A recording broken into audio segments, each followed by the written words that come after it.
পৃথিবীর সকল সম্পর্ক ডিপেন্ড করে হলো সফলতার উপর।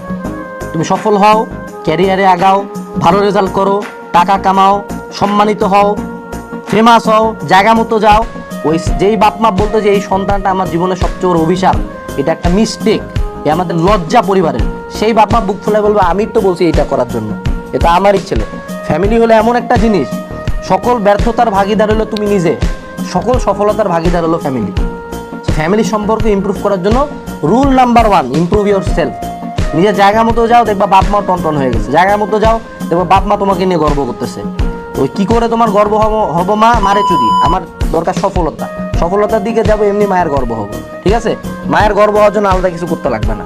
মা চায় সফলতা, মা চায় বাচ্চা থেকে, এবং এটার জন্য যদি মাই ঝামেলা হয়, মাকে একটু সরাই দিয়ে সফল হতে হবে। বাপ মায়ের জন্য যদি মরতে পারো, ঠিক আছে, এই পরিমাণ ভালোবাসা ঠিক আছে, বাট ফ্যামিলির সম্পর্কের কারণে নিজের ক্ষতি করবা না। অনেক সন্তানকে চিনি যারা কমপ্লিট ডিস্ট্রয় হয়ে গেছে, ড্রাগ অ্যাডিকশন, ক্যারিয়ার নষ্ট, সব কিছু মিলায়। Don't do that, not worth it. মানে খুব কড়া কথা বলছি, হ্যাঁ, গায়ে লাগতে পারে, বাট এই মাইন্ডসেটটা দরকার লাইফে টিকার জন্য। করা না হইলে দুনিয়াতে টিকতে পারবা না।